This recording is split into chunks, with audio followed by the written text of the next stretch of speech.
እሱ ነው። ቀጥል ብሩክ። ይሄ የከፈትኩት መጽሐፍ ስሙን ላሳያችሁና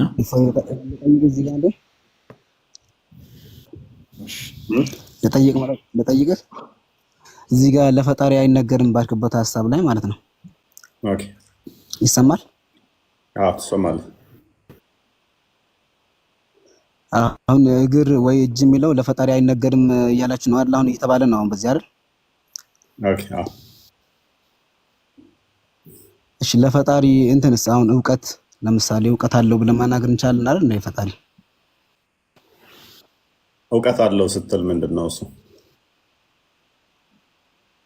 አሁን ፈጣሪ ሁሉ ነገር ያውቃል፣ ያያል፣ ይሰማል እንላለን አይደል?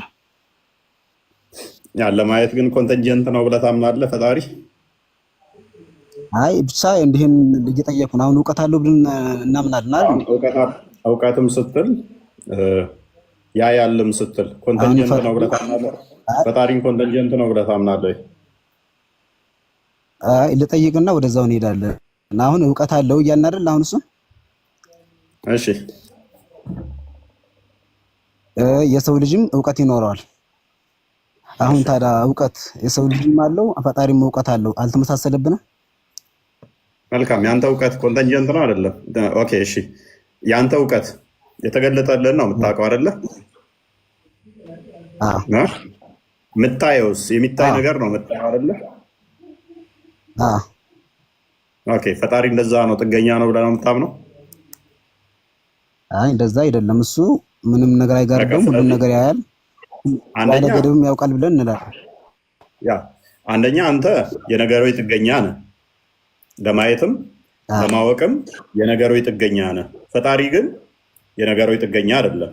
አንድ ሁለተኛ አንተ ለማየትም ለማወቅም ፓርቶች ያስፈልጋል። ለማየት አይን ያስፈልጋል፣ ለመስማት ጆሮ ያስፈልጋል አይደለ? እውቀትም ደግሞ ሪዝን አውት ለማድረግ እውቀት ያስፈልጋል። የሆነ የራሱን የሆነ እድገቶች አሉብህ አይደለ? አልኩህ እኮ አሁን እዚህ ላይ እሱ እውቀት አለው። ፈጣሪ ግን እንደዛ አይደለም። አንዴ ፈጣሪ ግን እንደዛ አይደለም። ትንቢተ ኢሳይያስ ምዕራፍ 65 አንዴ አዳምጠኝ። ትንቢተ ኢሳይያስ የኔን ሀሳብ አዳምጠኛ። ሀሳቤን መጀመሪያ ተረዳይ ብዬ ነው እሱን እንላለን እኮ ልታገናኘው የሞከርከው ላጥራለህ። እሺ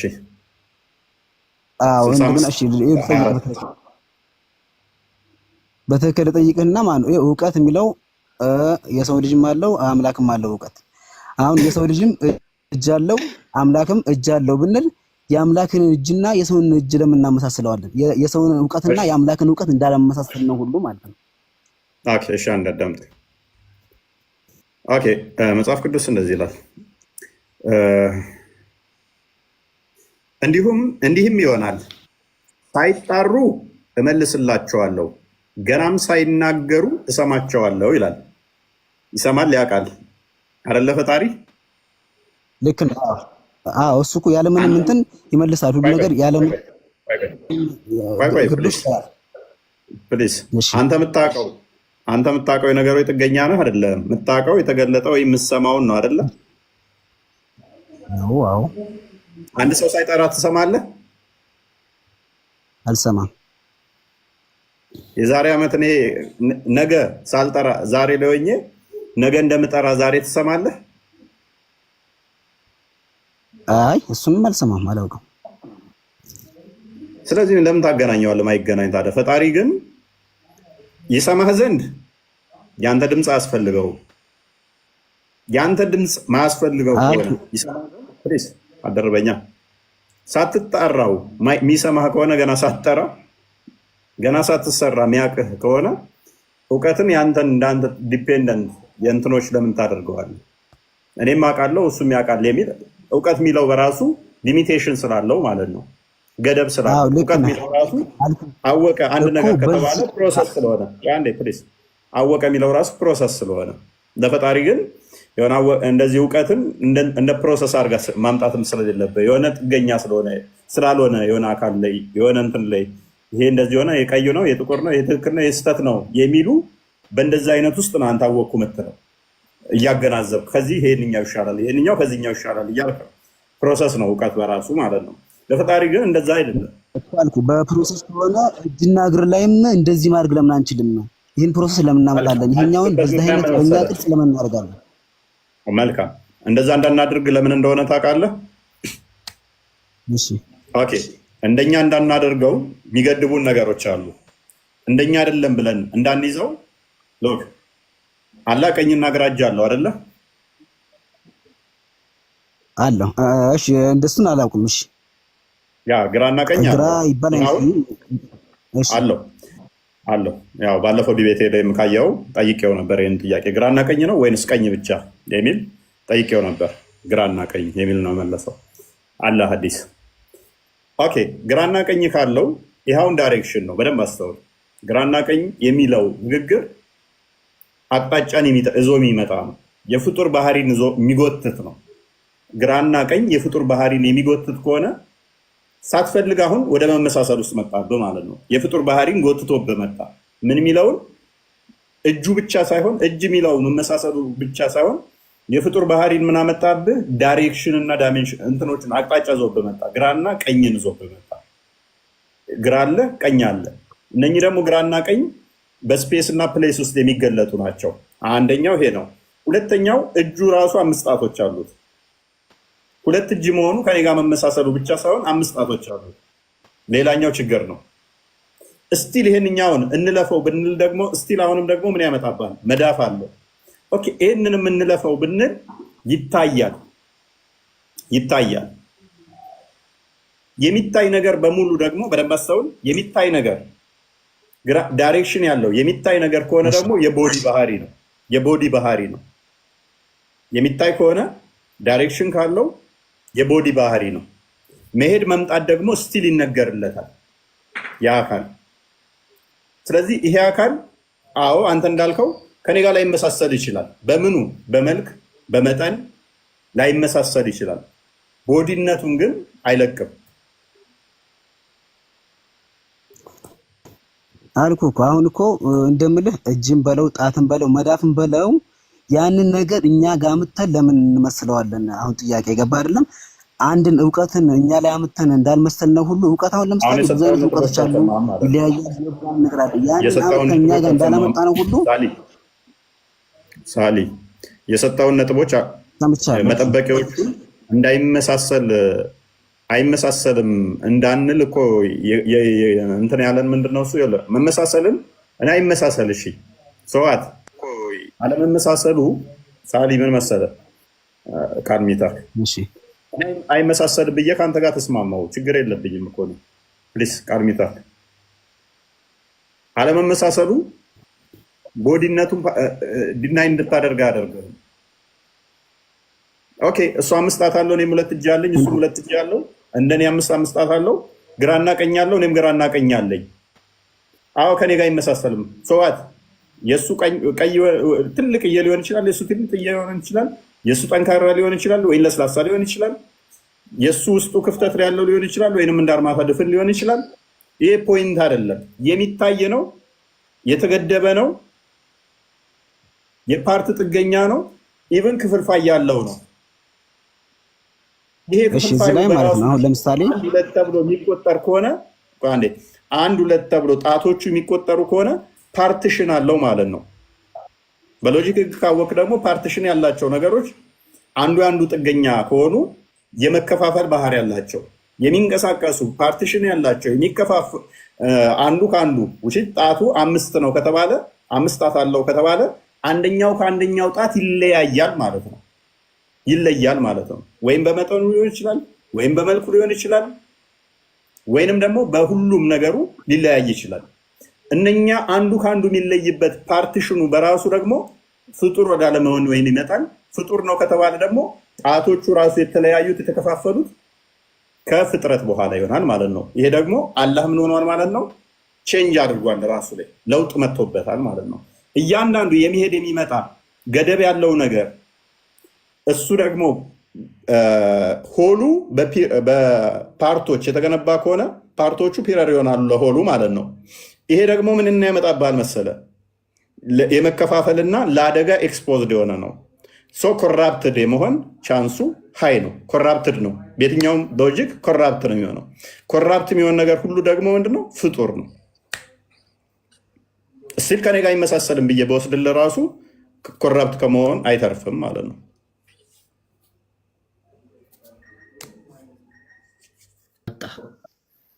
ግን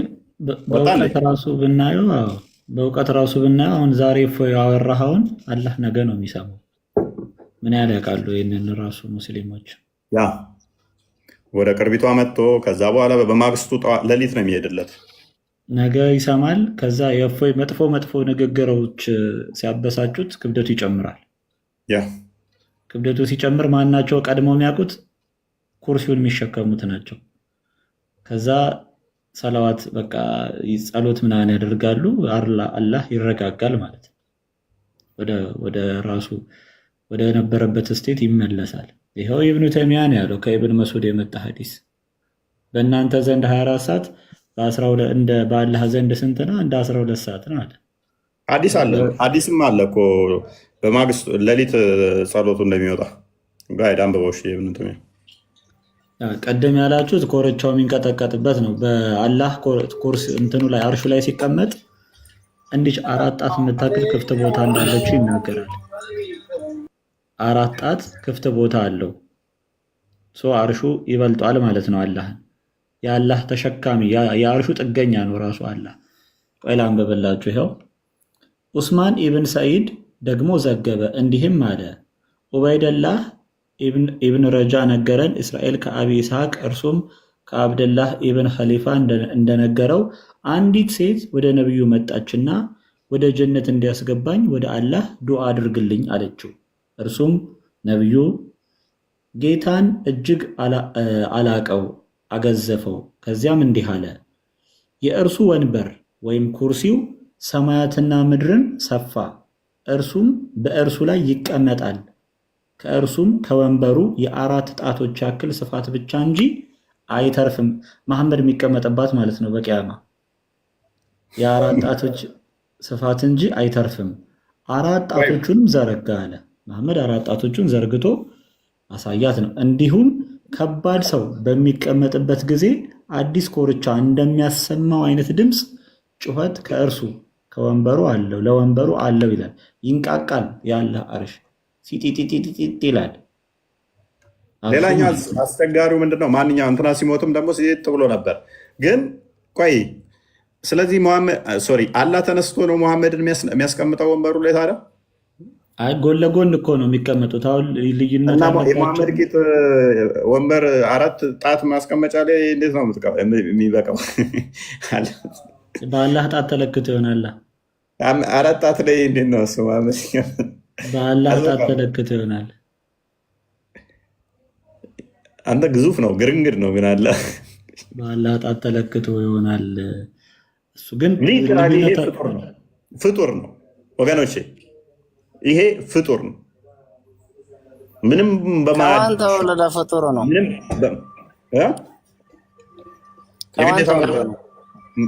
መወለድ አይጠበቅበትም ፍጡር ለመባል እኮ። መሐመድ ወለደ እኮ። የተወለደውን እየተመለካቸው አልነበር እንዴ? ከማን ተወለደ? ፍጡር ሆኖ መሐመድ ወለደ። መሐመድ እስቲ ማስረጃ እስቲ መሐመድ እሺ፣ አላህ ነው ያለው። የትም ይሁን የተወለደ ማስረጃ ስጠኝ። ኦኬ፣ አላህ አልተወለደም ብለህ እንኳን ነው? አይ የተወለደውን ስጠኝ። ከማን ተወለደ ነው? እናንተ የተወለደውን የተገረዘውን እየተመለካችሁ ነው። አላህ ነቢ ሳይገረዝ እስከነሸለፈቱ ሊሆን ይችላል። ጠይቃለሁ ግን በደንብ አስብ። እስቲ ማረጃውን ስጠን። እሺ ጎበዝ። አላህን የነገረህ ማን ነው? ስላላህ ያስተማረህ ማን ነው?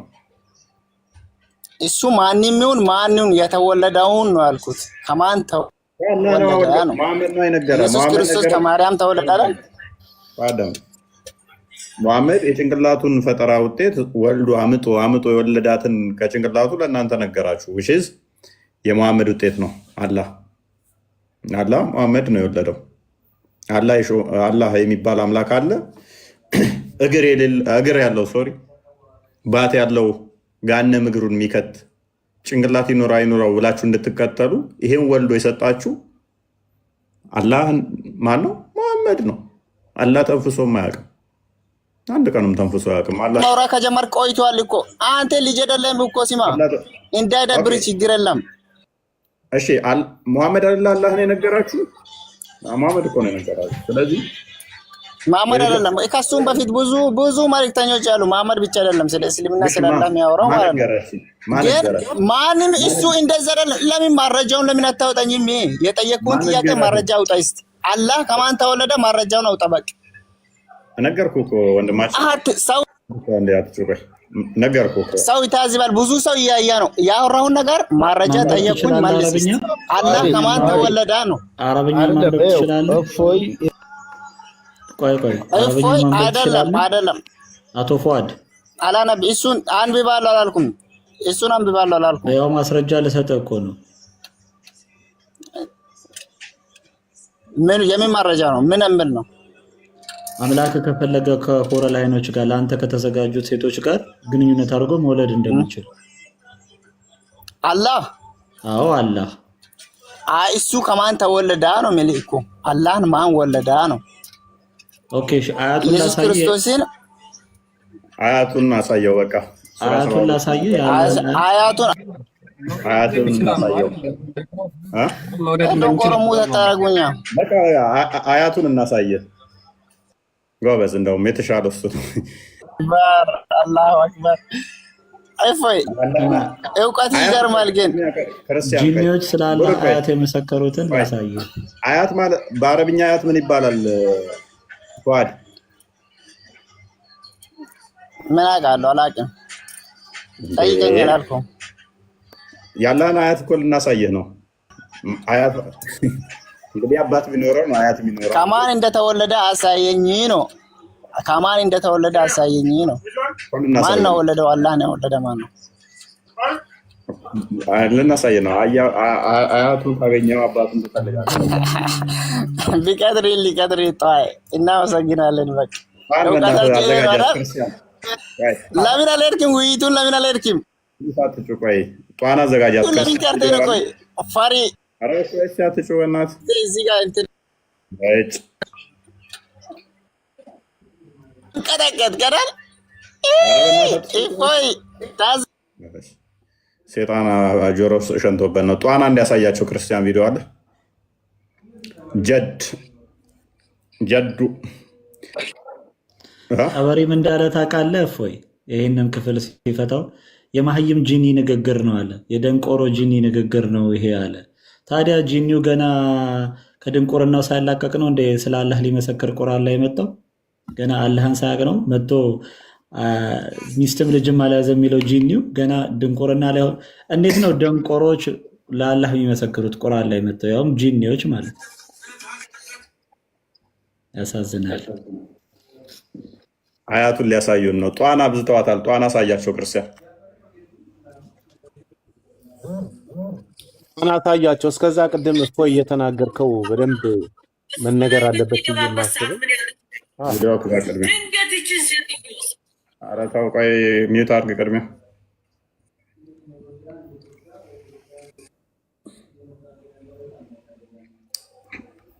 ኖ ይሄንኛውን አይደለም፣ ይሄንኛው አይደለም፣ ሌላ ቅድም ልክ የላለሁ።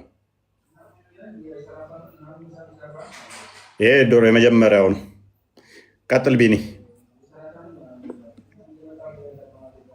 መሰመር ያለበት እፎይም የተናገረው ብሩኬም የተናገረው አላህ አንዳንዴ ክብደት ይቀምጣል፣ አንዳንዴ ደግሞ በትንኝ ጀርባ ላይ ራሱ ይቀመጣል የሚል ሐዲስ አለ ወይም ኪታብ አለ።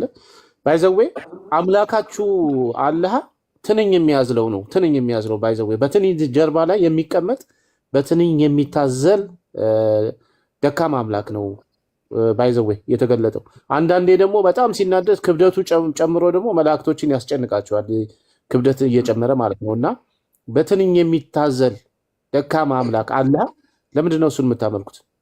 ትንኝ አስቡት እንግዲህ ትንኝ ጀርባ ላይ ወይም ደግሞ ሞስኪቶ የወባ ትንኝ ማለት ነው እዛ ጀርባ ላይ ይታዘላል ይላል እስላማዊ ማስረጃ ማለት ነው። ኦኬ እሺ ማስረጃውን ለምን አታሳየንም? ይከፈትልሻል፣ ችግር የለም ይከፈትልሻል። ስለዚህ በትንኝ ጀርባ ላይ የሚታዘል አምላክ ለምን ታመልካላችሁ? ሲናደድ ክብደቱ አሁን ብሩክ ይከፍትልሻል፣ ችግር የለም። ሲናደድ ክብደቱ የሚጨምር አምላክ ክብደት የሚጨምር የሚቀንስ ሰው ፍጡር ነው ማለት ነው። ዘላለማዊ ነው ክብደቱ። አንድያም አምሳያም አንቺ ነሽ እንደዛ የምትይው ኡስታዝ ምንድነው ስኮላሮችሽ ምሁሮችሽ ግን ትንኝ ጀርባ ላይ ይታዘላል ክብደቱ ይጨምራል እያሉ ነው። ክርስቲያን ቪዲዮን አሳይና ብሩክ ያሳይሻል። አሁን ክብደቱ እንዴት እንደሚጨምር አላህ ሲናደድ ያሳይሻል፣ በራስሽ ስኮላሮች ማለት ነው። እና ትንኝ ጀርባ ላይ የሚታዘል አምላክ አታምልኩ። ደካማ ትንኝ አስቧት እንግዲህ የኔን ጣት እንኳን መሸከም አችልም። አምላካችሁ ግን ትንኝ ጀርባ ላይ ራሱ ይታዘላል ማለት ነው። እንዲህ አይነት ደካማ አምላክ አታምልኩ። ቀጥል ክርስቲያን። ቢኒ ግን ባነሳው ላይ ጥያቄ አለኝ። ትንኝ ጀርባ ላይ የሚታዘል በጣም ትንሽዬ ነገር ነው። ድምፁ ደግሞ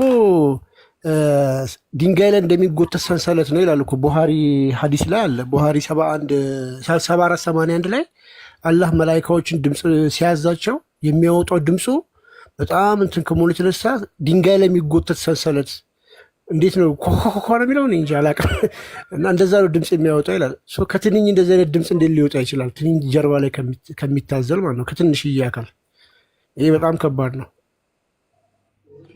ቤት ነው የምታመጡት የሌለ ታሪክ ለምንድን ነው አፍራ ይከፈታል።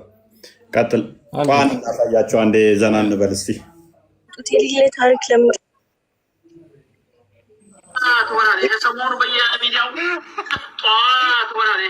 በየሚዲያው ማለት ነው የሚልህ ማለት ነው። በል ያለ أعوذ بالله من الشيطان الرجيم بل أعوذ بالله من الشيطان الرجيم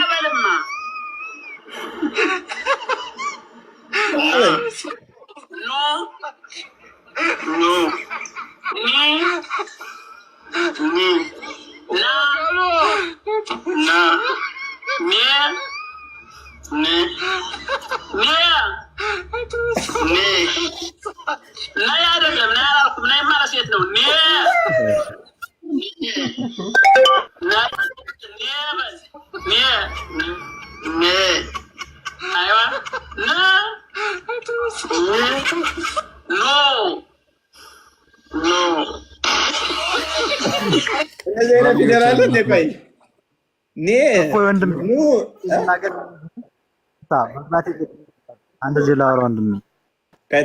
ይሄ እኮ አስተምሮታችን ነው። አሁን እኛ አማርኛ ነው ቋንቋችን አይደል?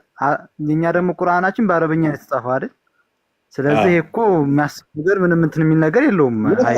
አማርኛው ፊደሉ አሁን እንደዛ ትክክል ነው የጠራው እኮ እሱ የሚያስተምርበት ሲስተሙ ነው። ገባህ አይደል? ኡስታዙ ባባሩ ከለው ጧን ያመጣነ ለምን እንደሆነ ታውቃለህ? ሙባ ይኸውልህ ኮመንት ላይ ቁጥር የሚቆጥረውን አየው ጧ እያለ ከታይ ዝም ብሎ አብዛኛውም ዝም ብሎ ነው። የእናንተ ልጆች ጧ እያሉ ሲጽፉ ጊዜ ከዚህ በፊት ቅድም የመጀመሪያ የከፈተው ሜቢ ክርስቲያን እሱን እሺ አሁን አሳየው። ቀስ ብላችሁ ይህንኛው ኡስታዝ ተናግሮ ነበረ።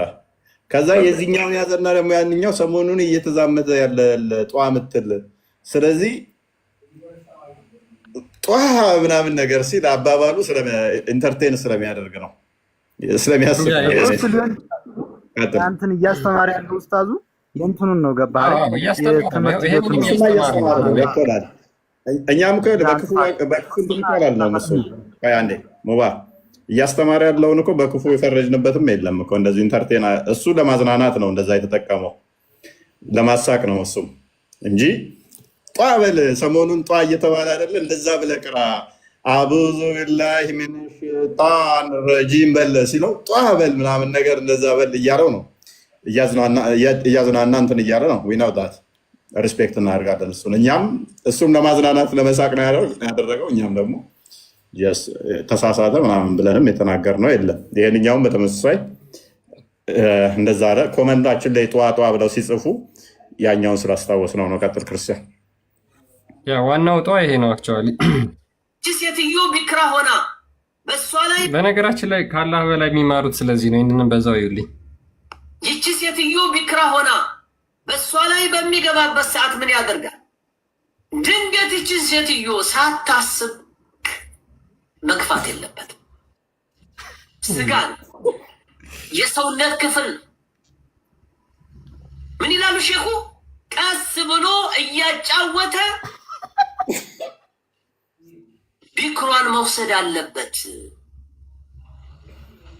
ድንገት ብድግ አድርጎ ያችን ሴትዮ ሰውነቷን ሳያለዝብ፣ በተለይ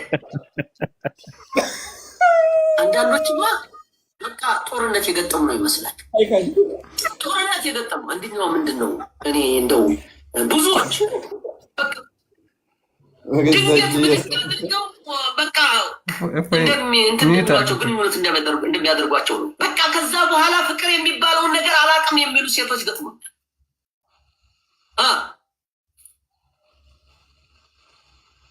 ከዛ በኋላ ግንኙነት ካደረገና ብልቱ ወደ ብልቷ ከደረሰ በኋላ ቢክራ ከሆነች ቶሎ ማውጣት የለበትም።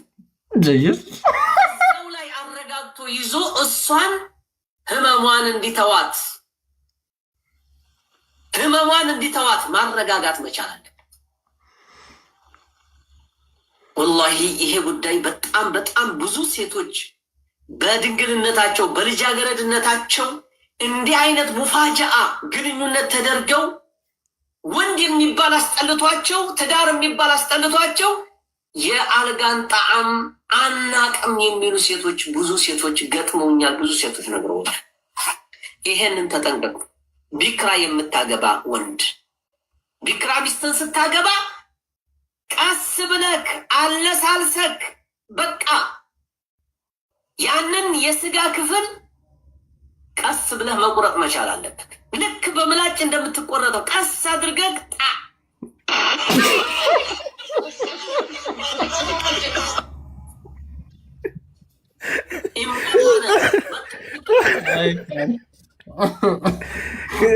እኔ ግን ክርስቲያን ይሄ ቪዲዮ ከጆኩ ባሻገር አንድ ትልቅ መልእክት ያለው ቪዲዮ ነው ለእኔ። ጌታ ልብ በሉ፣ ፈትዋቸው ጠቅላላ ይሄ ነው። ይሄ ኡስታዝ ወንድ ነው።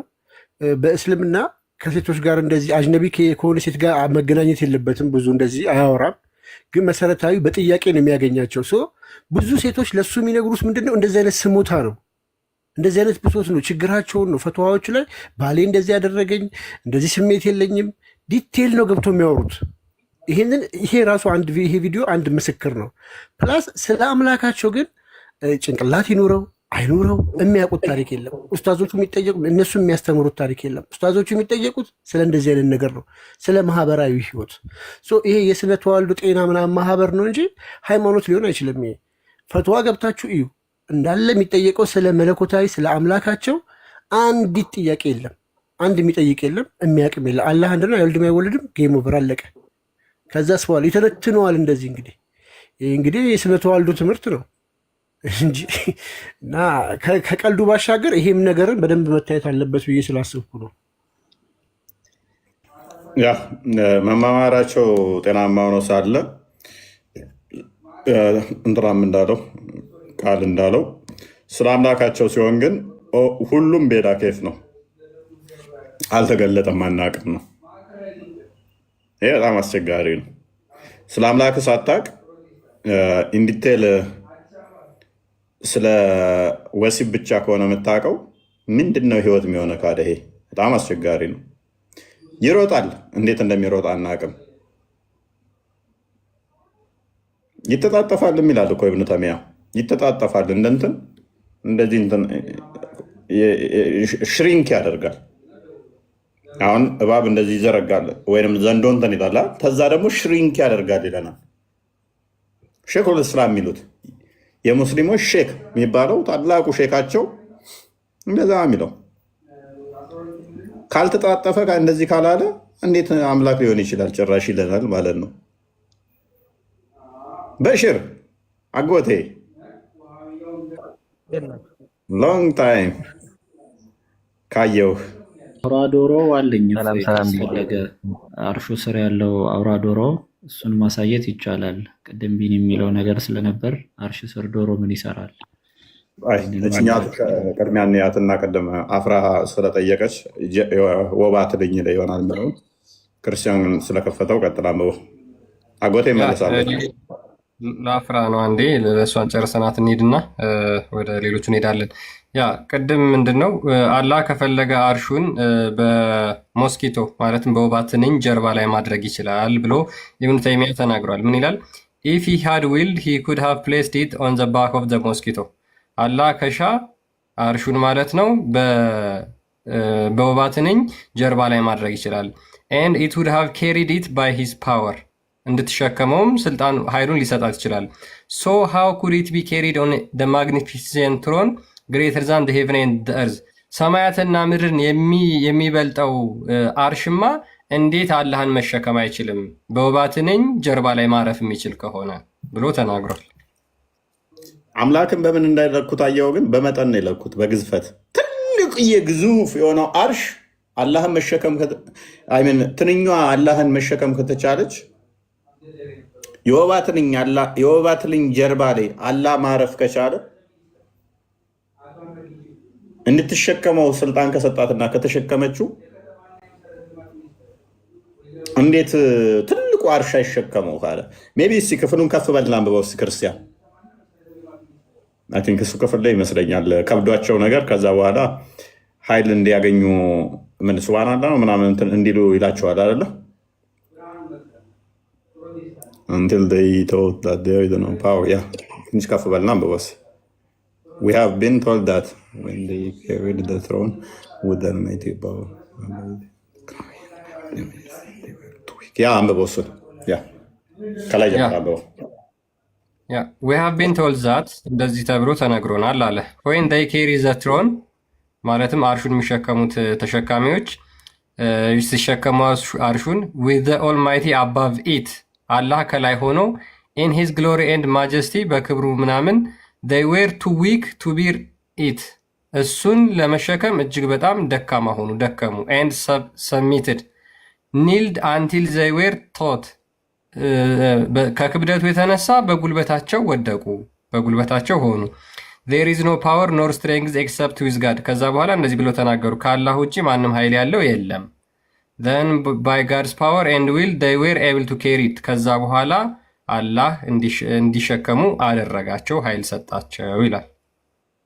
አላህን ለመሸከም ከብዷቸው ምን ያህል ግዙፍ መሆኑን አስበው እንግዲህ። አላህን ተሸከመው የሆነ በቃ ቦዲ ነው የምንላችሁ እኮ ለዚህ ነው የምታመልኩት ነገር ግዙፍ የሆነ ዝም ብሎ ግዑዝ ነገር ነው። ተሸክመውት ብድግ ሲሉ አልቻሉም፣ በጉልበታቸው ተንበረከኩ፣ አቅም አጥተዋል። በኋላ ኃይል ሰጣቸውና እንዲሸከሙት አበረታቸው። ከዛ ተሸከሙት፣ ብድግ አድርገው ተነሱ። እናንተ ሰዎች አቀልዱ፣ ኧረ ተው አቀልዱ። ምን ሆናችሁ ነው? ኢብኑ ተይሚያ ክርስቲያንዬ ኢማም አዳርሚ የተባሉ በ280 ሂጅሪ የነበሩ ኢማም ራሳቸው እሳቸውም ኢብኑ ተይሚያ እሳቸውን ነው ኮት የሚያደርገው። ከነ አጣበሪም የቀደሙት እሳቸው ናቸው። እንግዲህ አሻሪ ለሚባሉ ሙታዘሊ ለሚባሉት ለነሱ በሰጡት መልስ ላይ አላህ አርሽ ላይ የለም ለሚባለው መልስ ሲሰጡ ነው ይሄን ያስቀመጡት። ባይዘዌ አላህ ከአርሽ በላይ ሳይሆን እንዴት አላህ አርሹ ላይ የለም ትላላችሁ ነው ብለው ነው የመለሱት። ባይዘዌ እና አላህ በአርሹ ላይ የለም ብለው የሚከራከሩ የነበሩ ወይም ደግሞ ልክ አሁን ላይ እንዳሉት ሱፊና አባሾች በቦታ እንትን አይገደብም ለሚሉ ማለት ነው ወይም በአቅጣጫ ለሚሉት መልስ ሲሰጡ አላህ ቢሻ ኖሮ በትንኝ ጀርባ ላይ ይቀመጥ ነበር ብለው ነው እሳቸው ያስቀመጡት። በትንኝ ጀርባ ላይ ይቀመጥ ነበረ። አደርሚ ነው ይሄ ራሱ ኢብኑ ተይሚያ ኮት ያደረገው አደርሚን ነው። በጣም ጥሩ። እና እሱ በኃይሉና በጌትነቱ ኃይል ሰጥቷት እሷ ላይ ይቀመጥ ነበረ። እና እንዴት ታዲያ አርሹ ላይ የለም ትላላችሁ ብለው ይህን ምሳሌ ያመጡት የራሳችሁ ስኮላሮች ናቸው። እና እነዚህ በትንኝ ጀርባ ላይ የሚቀመጥ አምላክ እንግዲህ ተመልከቱ፣ በትንኝ ጀርባ ላይ የሚቀመጥ አምላክ ነው የሚያመልኩት። እንደገና አርሹ ላይ የተቀመጠ አምላክ ነው የሚያመልኩት ማለት ነው። እና ይሄን በግልጽ ስኮላሮች አሁን ለአፍራን ነው መሰለችን ቅድም ለጠየቅሽው ማስረጃ ነው እየተከፈተልሽ ያለው። ስኮላሮቻችሁ ወይ ደግሞ ሰለፎች፣ የቀደሙ ሰለፎች እንደዚህ ብለው ነበር የሚያምኑት ስለ አላህ ባህሪ ሲናገሩ ማለት ነው። እነዚህ ነገሮችን ልብ ብለሽ ካስቀመጠ ነው። ሼክ እስላም ኢብኑ ተይሚያ በላይ ሙስሊም እንትን የላቸውም እኮ ዋብዮች የሚፈሩት የላቸው። ሳቦቹን ራሱ እሱን የሚፈሩ አይመስለኝም እኮ ኢብኑ ተይሚያ ለማለት ኢብኑ ተይሚያ አካትተው ኢማም አልዛሃቢ፣ ኢብኑል ቀይም፣ ኢብኑ ከቲር ጠቅላላ የሱ ተማሪዎች ናቸው። ሼካቸው ነው። ኢብኑ ተይሚያ ሼካቸው ነው። ለእነኝህ በኋላ የመጡ ናቸው። እነኛ አጎቴ ብቻ ነው እንደሚጨምር አሳዩት። ለእሷ ጥያቄ ክብደቱ እንደሚጨምር አሳዩት። ያ ክሪክ ኦፍ ሳድል የምትለዋን አንተን በላት አዘጋጃት። ጠበሪ የሚለው አሪፍ ነው። ግን ሀዲስም እኮ ዶይፍ እና ሶሂህ አለው አይደል ወንድሜ? እፎይ ሀዲስም እኮ በእኛ ዶይፍ እና ትክክል የሆነና ትክክል ያልሆነ ሀዲስ አለው። የተዘገበው ሁሉ እኮ ትክክለኛ ነው ማለት አይደለም። በቃ እነኝህን ምንድነው እሱ የምታደርጉት? ሼኹል እስላም ካላለ ነው። ምንም ሪፊት አታደርጓቸውም እኮ። አጎቴ የት ጠፍተህ ነው? ዝም ብሎ አይደለም የሚያወራው። ሼኹል ኢስላም ባይዘዌ መናፍቃንን ለመሞገት ሲል ነው እነዚህን ዘገቦች የሚያመጣው። በብዛት መጽሐፍቶቹ እንደዛ ስለሆኑ ለጃሃሚያዎች ምናምን መልስ። ታዲያ በዳይፍ ሀዲስ ሃይማኖት ዲፌንድ ይደረጋል እንደ ሞገ አስብ እንጂ ሃይማኖቱን ለመከላከል አምጥቶ ሀዲስ የሚጠቅስ ከሆነ ኦልሬዲ የታመነ ሀዲስ ያመነበትን ነው ማለት ነው። ሪፍቴሽን ኦፍ ጃሚያ ነው አጎቴን አስተምሮ ለመቃወም ነው ይሆናል። አለበለዚያ ኢብኑ ተይሚያ ቀርቶ ኢብኑ ተቂያ ይሆናል።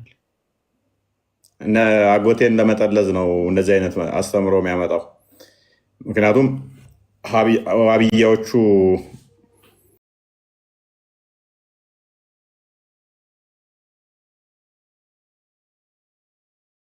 ስለማይቀበሉ እነሱን ሪፊት ለማድረግ ነው እንትን የሚሉት። የጃሚያውን ምላሾች ነው እንዳለ መጽሐፍቶቹ የጃሚያኖች ምላሽ እና እንደዛ ነው። አጎቴ ምንድን ነበር ያልከኝ? እንዴት ናችሁ? ተጠፋፋን አይደል? እንዴት ነው አለን? የት ሄደህ ነው? ሶሻል ሚዲያ አቅሜ ነበር ትንሽ ጊዜ ልረፍ ብዬ በጣም ተጽዕኖ አድርጎብኝ ነበርና ራሴ ልፈትሽ ምናምን ብዬ ርቄ ነበር። ገና ዛሬ ነው የከፈትኩ። ምን አይነት ተጽዕኖ መጣብህ?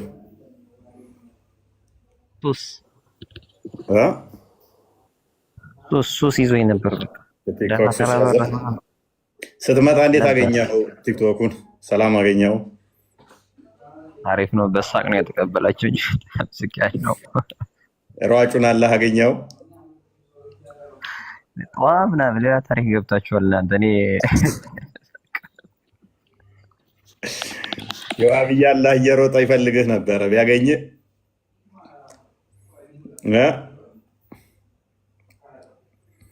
ዋብያ ሆነሃል የሚል አሚት አለ። እውነት ነው? ምናባቱ ያመጣል አላህ ነው። ምናባቱ ያመጣል። የዋብያን አላህ ነው እንደዛ ያልከው? ዋብዮቹ ራሳቸው እንጂ ምን አላህ አላቸው አላቸው እንዴ? የላቸውም እኮ። ኧረ ተው፣ እዚህ ጋር ያሉት እንዳለ ዋብያ ናቸው። አምላካቸውን ምንም አያመጣም ብለህ ይኸውልህ እንዳይልኩብህ የሚሮጠውን አለ። እንዴት አየኸው ግን የሚሮጠውን አለ?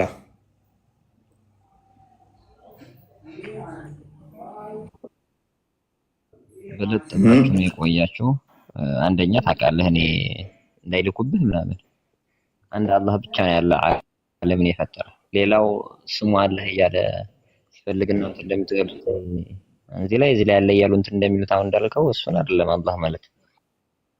ምን አላስረዳህም፣ በደምብ ታውቃለህ። ዛሬ ሩጫው ላይ እየተነጋገርን ነበር። አይ ቲንክ ዋብዮች ብዙ የሚያውቁት ነገር የለም። የሚሮጥ ከሆነ ፍጡር መሆኑን ራሱ የተረዱ አልመሰለኝም። ብዙም የሚሮጥ የሚሄድ የሚቀመጥ የሚነሳ የሚቆም እነኚህ የወባ ትልኝ ሊቀመጥ ይችላል።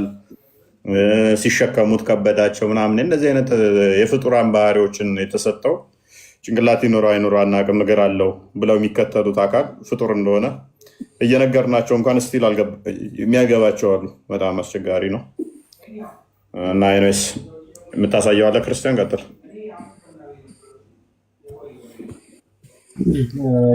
የቅድሙን ስላሳያትና ቢኒ ያለውን ምን ይላል መሰለህ? የአላህ ክብደት ሲቀመጥበት አርሹ እንደሚጮህ እዚህ ጋር ጠበሪ እሱም ጥንታዊ ነው በጣም ከሙሐመድ በኋላ ከ300 ዓመት በኋላ የነበረ ሰው ነው። ምን ይላል መሰለሽ? ኢንዲድ ሂዝ ትሮን ኢንኮምፓስድ ዘ ሄቨን ኤንድ ኤርዝ ምንድነው? አርሹ ሰማያትና ምድርን ያካብባል። ኤንድ ሂ ሲትስ አፖን ኢት እሱ ላይም ይቀመጥበታል። ኤንድ ዜር ኢዝ ኖት ሞር ዛን 4 ፊንገር ዊድዝ ኦፍ ኢት ከተቀመጠበት በኋላ የአራት ጣት ያህል ትርፍ እንኳን አይኖረውም ማለት። ኢንዲድ ኢት ሃዝ ኤ ክሪኪንግ ሳውንድ ላይክ ኤ ክሪኪንግ ኦፍ ኤ ኒው ሳድል ዌን ኢት ኢዝ ማውንትድ ዲው ቱ ኢትስ ዌት ይሄ ሲጢጢጥ እያለ የሚጮህ ድምፅ ይኖረዋል ሲቀመጥበት ማለት ነው። ይሄንን አስቀምጠዋል። ይሄ ራሱ ምንድነው የፍጡር ባህሪን የሚያሳይ ነው። አንድ ነገር ሲቀመጥ እኔ ስቀመጥበት አሁን ይሄ እንዲህ ስቀመጥ ሲጢጥ የሚለው ክብደቴ ሲያርፍበት ፍጡር ስለሆንኩ ነው፣ ስለምከብደው ነው፣ እሱም ስለሚከብዳኝ ነው። ስለዚህ ኢብኑ ተይሚያ ደግሞ እንዳስቀመጠው ልክ ሲያነሱት ከበዳቸውና በጉልበታቸው ወደቁ ይለናል። ይሄ ግዙፍ ነገር የሆነ አለት ነገር አለ፣ የሆነ ድንጋይ ነገር የሚከብድ ነገር እንደዛ ነው በቃ የሚነገረው። ይሄ መክበድ ምናምን የፍጡር ባህሪ ነው። ግራቪቲ ማተር ያደርገዋል እኮ ማለት ነው። ያ ግራቪቲ እንትን ብረውን ነው ፍሎት የሚያደርግ ቢሆን ኖሮ ኖርማሊ ፍሎት እያደረገ ቢሆን እነሱም አይወድቁም ነበር እኮ። የከበዳቸው እኮ ስፔስ ላይ ሆነ እንኳን እንትን ምድርን ብትሸከማት ራሱ ምንም እንትን አይልህም እኮ ፕሬዠር አያሳርፍብህም እንትን ስለሌለ ግራቪቲ ስለሌለ። ስለዚህ እዛ ራሱ አላህ ላይ ግራቪቲ ይሰራበታል ማለት ነው። ግራቪቲ ስበዋል ማለት ደግሞ ፍጡር ነው ማለት ነው። እና ስፔስ ላይ ብትሄዱ ምንድነው እንዲህ ተሳፋ አይደለም እንቀረው ትንሳፈፋለህ። ምንም አንተ ላይ የሚያሳርፍብህ ፕሬዠር እንትን የለም ግራቪቲ ስለሌለ። እዚህ ግን የሆነ ነገር ብወረውር ይወድቃል። ለምን? ግራቪቲ ስለሚሰባው ወደ ምድር።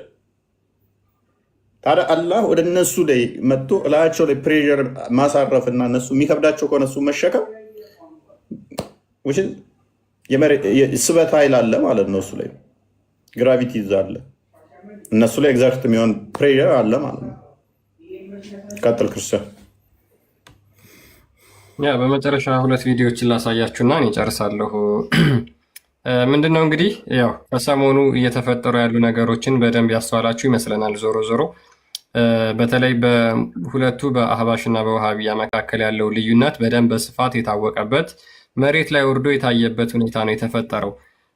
በዚህ ምክንያት በነገራችን ላይ ውሃብያዎች ይህንን ነገር ለመደበቅ የቲክቶኮቹ በውሸት በሐሰት የፎይን ፎቶ በመለጠፍ ፎሎው ስብሰባ ሳንቲም ለቀማ ነው የያዙት እና ብር መዋጮ ምናምን የሚያገኙት እንኳን የፎይን ፎቶ እየተጠቀሙ ሲለጥፉ ብቻ ነው። ያንን በደንብ እየተመለከትን ያለ ይመስለኛል። መሬት ላይ ያሉት ደግሞ ውሃብያ ኡስታዞች አፋቸው በጣም ባለጌ ተሳዳቢዎች መሆናቸውን እስኪ ይህን ቪዲዮ ላሳያችሁ። ትላልቅ የተባሉ የአህባሽ ሼኮችን አሁን እንደምታዩት ሼክ ዑመር ኮምቦልቻ ይባላል። ፎቶቸውን እየተለጠፉ እንዴት ባፋቸው እንደሚጸዳዱባቸው የሰው ፎቶ ለጥፎ መሳደብ መጀመሪያ የምታዩት በዋሃብያዎች ነው። ላሳያችሁ እስኪ ይሄንን።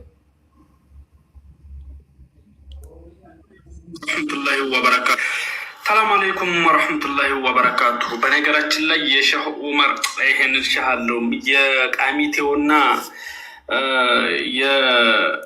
የአጭበርባሪው ልጆች እንዴት ናችሁ? ደህና ናችሁ አይደለ? በነገራችን ላይ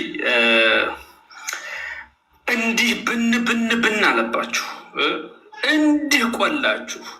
በነገራችን ላይ ምንም ብትንጫጩ ከአሜሪካን አላወጡ እንዴት ያዙ ይልቀቁኛ ተብሎ 50 ጭጋራም ሁላ ማለት ነው። ምንም መጣ እንደዚህ ነው እየሰደቧቸው ያሉት። ያ ምንም ማድረግ አልችልም እንግዲህ ምንም ማድረግ አልችልም። ዋሃብያ እንደዚህ ልቃፍ ባለጌ ክፍታፎች ናቸው። ይህ እኮ የጨዋ ቃል ነው። ነብዩ ከተሳደበው ወይ ደግሞ ከተናገረው አንጻር ይሄ በጣም ጨዋ ነው እንደውም እነዚህ ባለጌዎች ናቸው እና ይሄንን በጣም አህባሾች ደግሞ ያው በጨዋነት ለዘብተኞች ስለሆኑ መልስ እየሰጧቸው ነው። መልስ ሰጥተዋቸዋል። በጣም ለዘብተኞች ስርዓት ያላቸው አንጻራዊ እነሱ ናቸው። ለአካል አምላኪዎች አድርሱልኝ። ምናልባት ቢጠቅማቸው ብዬ ነው። የሚሮጠውን ጌታ የምታመልኩ ሰዎች አንዳች የሚያክሉ ተሳዳቢ ሰዎች እያመጣችሁ የምታሰድቡን ለምንድን ነው? ስለ ቁርአን ስለ ሐዲስ ትነሳባችሁ አንጫታም አመውልዲያም አመድሬሽ ትላላችሁ። እኔ የምነግራችሁ ነገር ይህ ሁሉ ሆሆባዩ ይቀራል። ነገ ብቻችሁን ነው የምትጠየቁት። አላህ ልትፈሩ ይገባል። እውነታን እየተከተልን ብንሄድ ይሻላል። ስለዚህ ይህ የምታመልኩት ጣዖት ነገ እሱም ጀሃነም ገቢ ነው። ይህ ልቦለድ ነው። አላህን ፍሩና ወደ አላህ ተመለሱ። ሐቅ ይዘናል አላችሁ ደግሞ ቁርአንና ሐዲስን ወደሚያውቁ ሰዎች ኑቶሎ እናንተ የምታመልኩት አላህ ነገ ገሃነም መግባቱ አይቀርም፣ ከምታመልኩት ጣዖት ራቁ እያሉ እነዛ ጥሪያቸውን ቀጥለዋል። እንግዲህ መጨረሻውን የምናየው ይሆናል ማለት ነው። ነገር ግን ዋሃብያዎች በዚህ አካሄዳቸው የሚሄዱ ከሆነ መጨረሻቸው ጉድጓድ እንደሚሆን ራሳቸው በቆፈሩት ጉድጓድ እንደሚቀበሩበት ምንም ጥርጥር የለን። ክርስቲያን ግን ባነሳኸው ላይ አሁን የተሳደበው ወይ ደግሞ የተናገረው ልጅ ኦኬ አንድ ተራ ቲክቶከር ነው ሌስ እንበል። እናንተ ሁላችሁ የምታውቁት ትልቅ ደግሞ ኡስታዝ አለ የውይይት ጥሪ የቀረበለት ማለት ነው። ይሄ ስለ ጀነት የሚያወራው ጀነት የሚለው ልኬላ አለው ክርስቲያን እና ቪዲዮን ይኸውና ክፈትላቸው። እንግዲህ በትልቅ ሰው እነሱ አህባሾቹ ያቀረቡት አሁን ፎይንትን ካረ በኋላ በሰሞኑን ከመጣው ነገር በኋላ የውይይት ጥሪ እያቀረቡላቸው ነው። ለዚህም ኡስታዝ የውይይት ጥሪ ያቀረቡለት በስነ ስርዓት ከመመለስ ይልቅ የሚመልስላቸውን መልስ ክርስቲያን ያሰማቸዋል። አሁንም እፎይ እየተናገራቸው እፎይ ያላቸውን ቃላቶች በሙሉ እዛው እስልምና ውስጥ ያሉ ትልልቅ ኡስታዞች ትልልቅ አሊሞች ኑ እንወያይበት እያሏችሁ ነው።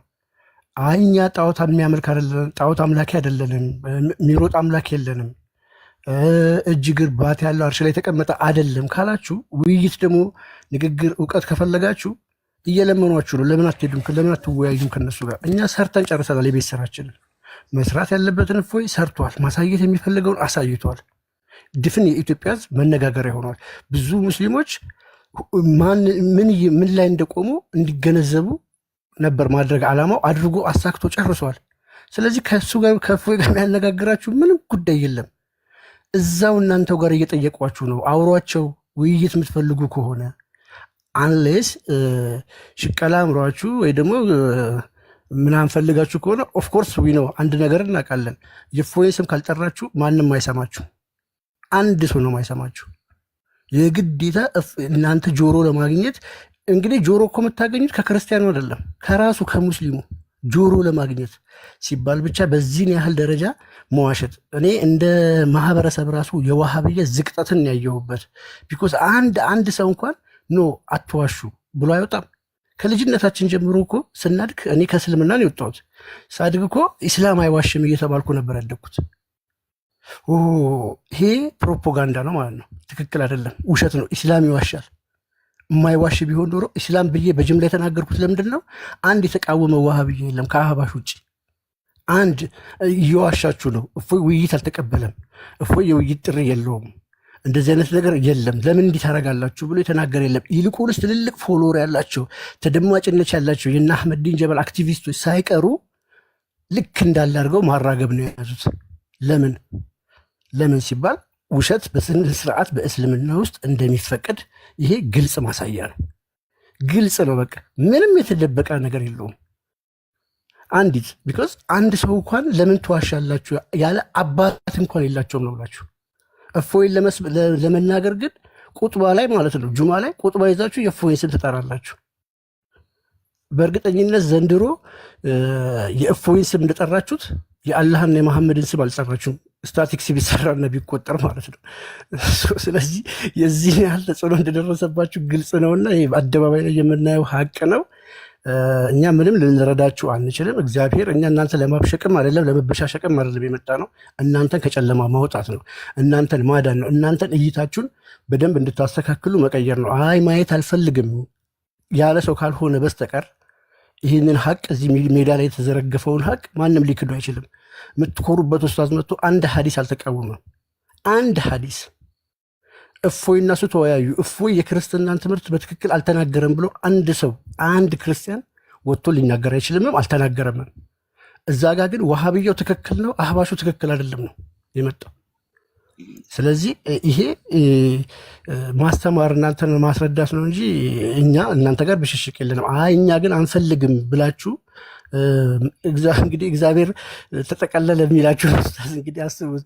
በአንድነቱ መከፋፈል የለውም፣ ሶስትነቱን አይጠቀልልም ለተባለችው እቺን መጠቅለል የምትለዋን ቃል ወስዶ የሚነግራችሁን ኡስታዝ ምሰሙ ከሆነ ወይ ደግሞ በእነዚህ የምትማሩ ከሆነ እንግዲህ ሳይማር የሚያስተማራችሁ ሳይማር ቋንቋ እንኳን ሳያውቅ ወይ ደግሞ ሳይማር በሚያስተምራችሁ ኡስታዝ ተጽዕኖ ስር ከወደቃችሁ ችግሩ የእናንተ ነው።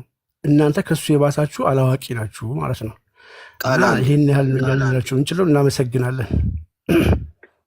በነገር ላይ አሁን ባወራሁ ላይ ማለት ነው አንድ ሰው ዝም ብሎ ስለ እስልምና ስላወራ ሚዲያ ላይ ወጣ ያ ሰው እስልምና እውቀት ያለው ማለት አይደለም። ምንድን ነው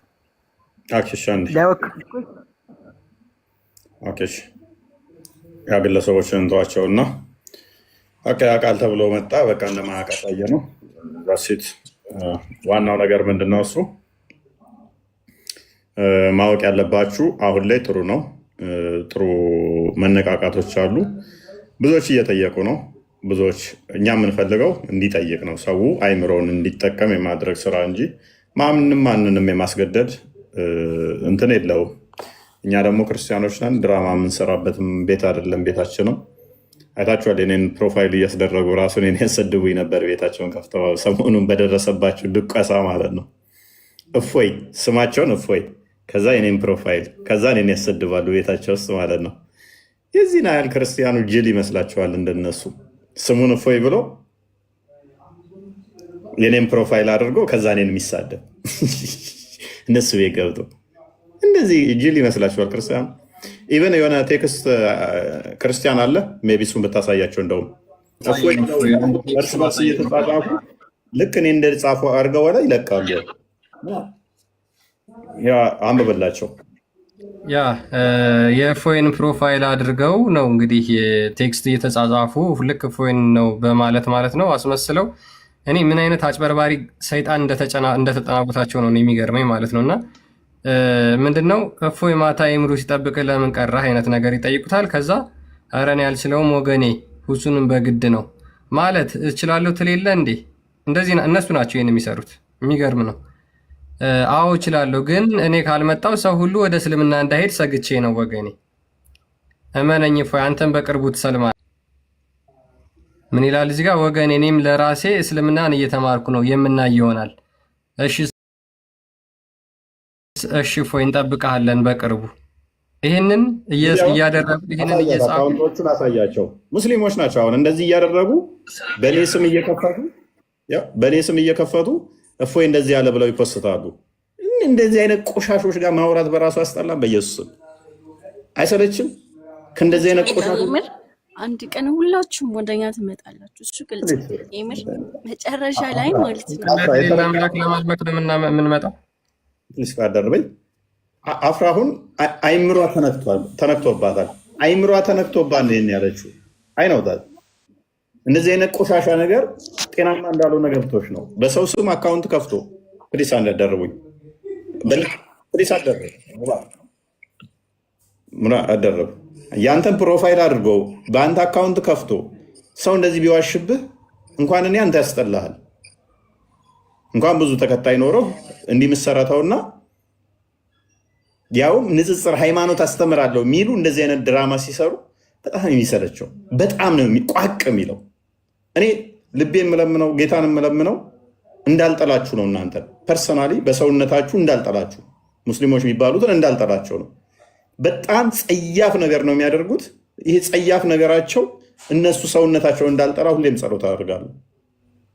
ሰውነታቸውን እንዳልጠላ ድርጊታቸው ሰውነታቸውን እንድጠላ እንደዛ እንዳይጋብዘኝ ሁሌም ጸሎቴ እሱ ነው። እኔ ብቻ ሳይሆን ሌሎች ሰዎችም እንደዚህ አይተው እኔ የሚያዳምጡ እኔ የሚሰሙ እንዳይጠሏቸው ራሱ ጸሎት አደርጋለሁ። እንግዲህ አሁን ከነኚህ ምን ብትማር ነው? እለት ዕለት እኛ አይታችኋል። አንዲት እንዳትዋሹ፣ ድራማ እንዳትሰሩ አይቻልም። ወንጀል ነው፣ ኃጢአት ነው እንላለን። በስማችን አካውንት ከፍተው ቤታቸው ላይ አስቀምጠው ይሰድቡናል። እኛ እኮ ቤታቸው የለንም፣ በስማችን ከፍተው ነው። ቴክስት እንደዚህ እየተጻጻፉ ሪከርድ ያደርጉና ይፖስቱና እፎይ የሚያው እስልምናን እየተማርኩ ነው ልሰልም ነው አለ ይላሉ። በቃ ከእንደዚህ አይነት ደናቁርት ጋር ራሱ ማውራት በጣም ሶሪ፣ በጣም ሶሪ። ከእንደዚህ አይነቶቹ ጋር ከእንደነኛ አይነቶቹ ጋር በጣም የሚያስጠላው በጣም ቋቅ ነው የሚሉት እለት እለት የሚዋሹ እለት እለት ውሸት ምን ቢያስተምረውቸው ነው መምህራኖቻቸው ውሸታ ተከታዮቻቸው ውሸታ በጣም የሚያስጠሉት በጣም ነው የሚቀፉት እና ኤኒዌይስ ከእንደዚህ አይነት አጋንንታዊ ስራት ጌታ ይጠብቃችሁ እፎይ ምናልክ አልሰማም ተቋርጠሃል ይሰማል አጎቴ ተቋርጠሃል ጥያቄ ነበረኝ እፎይ ሰላም እንዴት ነህ ሰላም እንዴት ነሽ አልሐምዱሊላህ ጥያቄ ነበረኝ ከቅድም ነበርኩ እየሰማሁ ነበርና አላህ ይሮጣል በሚለው ላይ ጥያቄ ነበረኝ እንዴት ነው የሚሮጠው ማለት ኬት ነው የመጣው ይሄ መረጃ ማለት ታሳይን ትችላለህ ኦኬ ሙስሊም ነሽ አዎ አልሐምዱሊላህ ያ ነቢ አቂዳሽን ባላቅም አላህ ይሮጣል የሚለው ሐዲስ ላይም አለ ዋብያ ከሆነ አቂዳሽ ደግሞ እነ ኡሰይሚን አላህ መሮጡ የታወቀ ነው እንዴት ነው የሚሮጠው ግን ዋብያ ምናምን ሶሪ አንዴ ዋብያ ምናምን የሚባለው ማለት ነው እሱን ተውና ሙስሊም ነው በቃ ሌላ ዘር ምናምን የለውም ሰው ነው መጥቶ ስም ያወጣበት ሙስሊም አንድ ነው እና ምን ላይ ነው የሚሮጠው እንዴት ነው የሚሮጠው እሺ አላህ ነው ያለው ብለሽ ነው የምታምኚው እንጂ በሰባተኛው አርሽ በላይ ኦኬ እጅግር አለው ብለሽ ታምኛለሽ አላህ እንደ ፍጡራን ባይሆንም አዎ አልተገለጸም ግን ደግሞ አላህ እንደ በቃ ከሰባተኛው አርሽ በላይ እንዳለው አውቃለሁ አውቃለሁ በተረፈ ደግሞ ፍጡራን እኔ ብዙ አልተማርኩም አልሐምዱሊላህ እማራለሁ ብዬ አስባለሁ እሺ ቢንት አንድ አዳምጪ ስለዚህ ያው ሙስሊም ሁሉ አንድ ነው ስትይ እሱ አያስኬድሽም አሁን ባልሹ መሰረት አላህ ከአርሽ በላይ ነው ሰባተኛ ሰማይ በላይ ነው የሚለውን አሁን ከጎንሽ ያለው አጎቴ በሽር እንኳን አይቀበልሽም ትቀበላለህ አጎቴ በሽር ይሄ አርሽ የፈጠረ ከአርሽ በላይ ሊሆን አይችልም አልቃኒ ዓለምን አላህ ሁሉ ነገር የጠራ ነው አላህ አንድ የኔ ነው ይሄን ደግሞ የሷ ሼክ ደግሞ ምን ይላል አንዴ የሷ ሼክ ደግሞ ኢብኑ ተይሚያ ምን ይላል ሼኹል እስላም አላህ ከአርሽ በላይ ነው የማይል ካለ ወይንም ደግሞ ከአርሽ በላይ ነው ብሎ ማያምን ከሆነ ማይቀበል ከሆነ እኔ መዛቱ ሪፔንት እንዲያደርግ ንስሐ እንዲገባ 3 ቀን ይሰጠዋል እምቢ ካለ አንገቱ ተቆርጦ ቆሻሻ ውስጥ መጣል አለበት ይልሃል አጎቴ ያን አንገት ተቆርጦ በሼኹል እስላም ህግ መሰረት ቆሻሻ ውስጥ የሚጣል ነው አንተ ግን ምን ትላለህ አላህ ከአርሽ በላይ አይደለም ብለህ ትላለህ እሷ ደግሞ አላህ ከአርሽ በላይ ነው አንደኛ አላህ አርሽ በላይ ነው የሚያምን ብሎ ካል ሙስሊም አይደለም ካፊር ነው አንተ እሷን ሙስሊም ብለህ ነው የምታምነው እሷ ሙስሊም ነች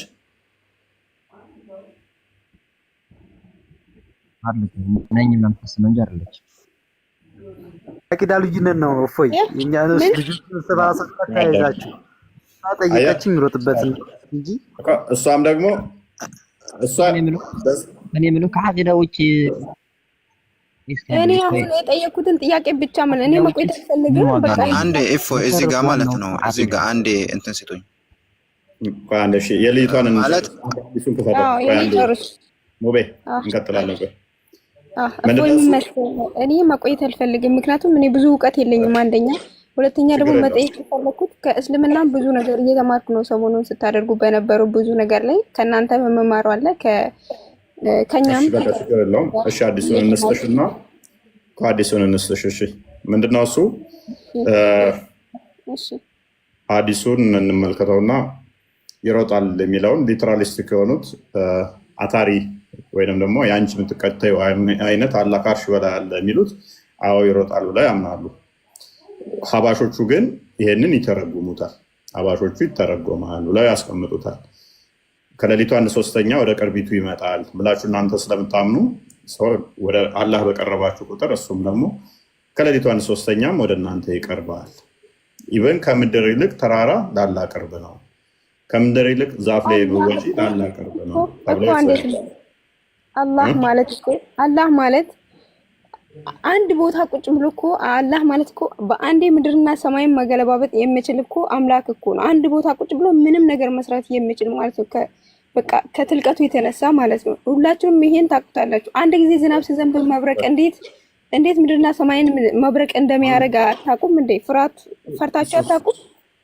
እሱ ለዝና እኛ አላህ አንቺ የምትይው አላህ አለ ብለን ነው ምንማ ያን የሚያደርገው እግዚአብሔር ነው ብለን ነው ምናምን እንጂ አንቺ የምትይው አላህ ይሄ ማንኛውም ሰካራም ምድረ ሰካራም የሰው ቪዲዮ እያመጣችሁ እዚህ ጋር ሰው እንትን እንዲሆን አታድርጉት ማለት ነው። ሁሉንም ስታመጡ የነበረው ቪዲዮ አቃጥላለሁ ምድረ ሰካራሞች ማለት ነው። እንደዚህ አይነት ቪዲዮ አንተን እየሰደብኩ አይደለም። ይሄ ምድረ አውቀው ጥምጣም ሰርቶ መጥተው እኔ ሙስሊም ሀጂ ሙፍቲ ሰካራም ናቸው። ሀጂ ሙፍቲ ሰካራም ናቸው። እህታችን ያረፉት ልብሳቸውን ይማረው። ሌላ እምነት ራሱ ምንም መስጠትና ተሳደቡ አይደለም። አጎቴ አንድ ጊዜ ሙስሊም ነበሩ። ሀጂ ሙፍቲ ሰካራም ናቸው። እህታችን ሙስሊም ሆኖ ተወለዱ፣ ሙስሊም ሆኖ ሞቱ። አልሐምዱሊላህ። ኡስታዙ ሙፍቲ ምን አሉ ነው? ያንቺን እምነት ካፊር ነው ይላሉ፣ አይቀበሉትም። አይ እሱ አንድ አላህ ብቻ ሌላ አምላክ የለንም። ሙስሊም ነን፣ አንድ አምላክ ብቻ ነው ያለን። ግን ምንድነው ይሄ አሁን መተው አከፋፈል ምንድነው? ዋብያ ምናምን ይላሉ። አላውቅም። እኔ ሙስሊም ነኝ። ቢንት እስላም እያወቅሽው ስላልሆነ እኮ ነው። አሁን አንቺ ከአርሽ በላይ ነው አልሽ። ሀጂ ሙፍቲን ደግሞ ተቀዳሚ ሀጂ ሙፍቲን ሙስሊም ናቸው አልሽ። እሳቸው ደግሞ አላህ ከአርሽ በላይ ነው የሚል ካፊር ነው ሙስሊም አይደለም ብለዋል። ሙስሊም አይደለም ያሳዩ ያሉበትን ፓርት አሳዩ። ኡስታዝ ሙስሊም አይደለም ብለዋል። ሙስሊም አይደለም። ያው ልጃቸው እኮ ከጎንሽ ተቀምጦልሻል። የተቆረጠ ቪዲዮ ሳይሆን ማለት ነው። ከምን የተነሳ እንዳሉት ደግሞ ማወቅ ፈልጋለሁ። ሙሉ ቪዲዮ ነው የምፈልገው። ጥያቄ ነው የተጠየቁት። አላህ ከአርሽ በላይ ነው ማለት ይቻላል የሚል ጥያቄ ነው የጠየቅሽውን። መጀመሪያ መልስልሽ አይደል? አሁን ይላት አደረው አንዴ። ጥያቄው ምንድነው? አላህ ከአርሽ በላይ ነው የሚሉ ምንድነው እሱ ተብሎ ነው የተጠየቁት። ያ በቦታ በአቅጣጫ ገልጸው የሚናገሩ ምንድን ናቸው ተብሎ ተጠይቀው እንደ መጨረሻ ማለት ነው እናሳጥረውና አላህን በቦታና በአቅጣጫ አንድ ሰው ከገለጸ እስልምና ውስጥ ይቆያል። እንደ መጨረሻ ማለት ነው። አጭር መልስ ነው። ምን አልሰማሁትም። ምንድን ነው? ይከፍራል። አላህ ይከፍራል? ኧረ ተው፣ የሌላ ሰው ድምፅ አታስገቡ። ምንድን ነው ሀሳባችሁ? ከቅድም የማየውን ቪዲዮ ነው ሳይ ነበር አለ። ተው እስቲ አንድ ማለት ነው አንድ የሆነ የሚያሳምን የሆነ ነገር እንትን በሉ እስቲ። አላህ ይሮጣል የተባለበት ቅድም የሆነ አጎቴ ንገራት። ምንድን ነው እፎይ ሰውዬው ቅድም እንትና ይሄ ክርስቲያን ነው ማን ነው የሚለው? ተረጋጊ። ቆይ አጎቴ ንገራት። ያው እሳቸው ያሉት ንገራት።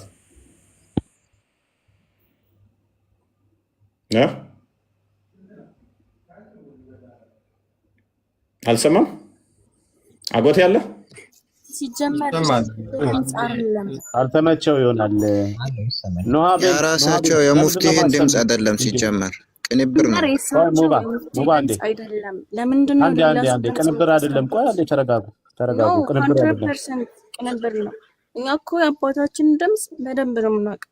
አይ እሺ በቃ ቆይ ሌላ ቪዲዮ ይሰጣቸዋል፣ ግን ተረጋግታችሁ ስሙት። በመጀመሪያ አዲስም አታታሉን ባሉ እሺ አንዴ አፍራሽ ምን አይነት ጭንቅላት ነው ያላቸው እነኚህ ሰዎች? በኢየሱስ ስም አጋንንት እንደዚህ ያጫወትባችሁ እናንተ። ጭንቀት ላይ ስላሉ ነው እፎይ፣ ጭንቀት ላይ ስላሉ ነው። ግብ ስላሉ ልኬልሃለሁ ቴሌግራም ላይ ሌላ ቪዲዮአቸው እዛኛውን ቪዲዮ አላቸው። እስቲ እንዲህ አድርገህ አሳየን ሳይቋረጥ። አዳምጪ እስቲ በእናትሽ። ለዛ ምንድን ነው? ጭንቅላታችሁን ተጠቀሙ ቅድሚያ።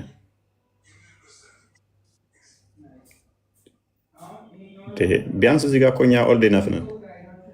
ድጋማው ቆይ የመጀመሪያውን ድጋማው። በአጭሩ የመጨረሻ ጥያቄ ብሎ ነው የጠየቃቸው። በአጭሩ የመጨረሻ ጥያቄ አላህን በቦታና በአቅጣጫ የገለጸ ሰው ምንድን ነው አላቸው። ይከፍራል አሉት። በቃ አለቀ። ከዛ አላሁ አክበር አለ። ሌሎቹ ቀጥል አስደምረው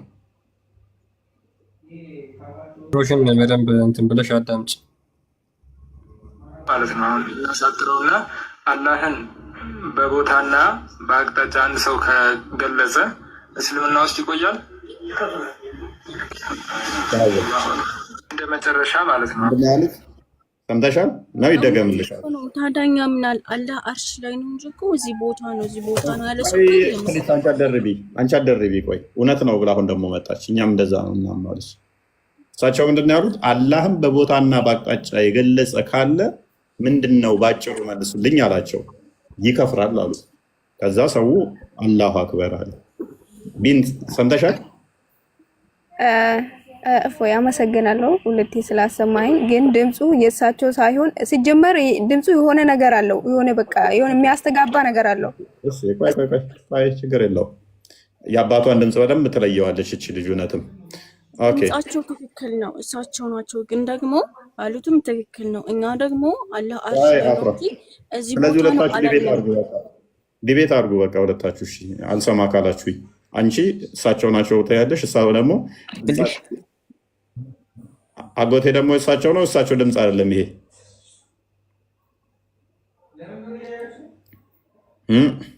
እኔ ልድገምልሽ እያለሽ ነው እኮ በዋናነት እፎይ እዚህ ጋር ማለት ነው።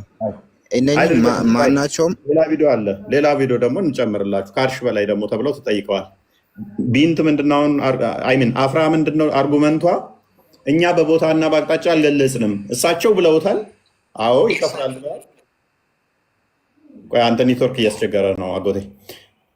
በአቅጣጫና በቦታ ከሆነ ይከፍራል ብለዋል። አፍራ ምን እያለች ነው? እኛ በቦታና በአቅጣጫ ስላለ አጎቴ ኔትወርክ እያስቸገረ ነው። ሎክ በቦታና በአቅጣጫ እኛ ስላላልን ችግር የለውም እሳቸው እንደዛ ቢሉም ብላለች። ማ አፍራ ከአርሽ በላይ ደግሞ ተብሎ ሲጠየቁ መልስ አስደምጣት።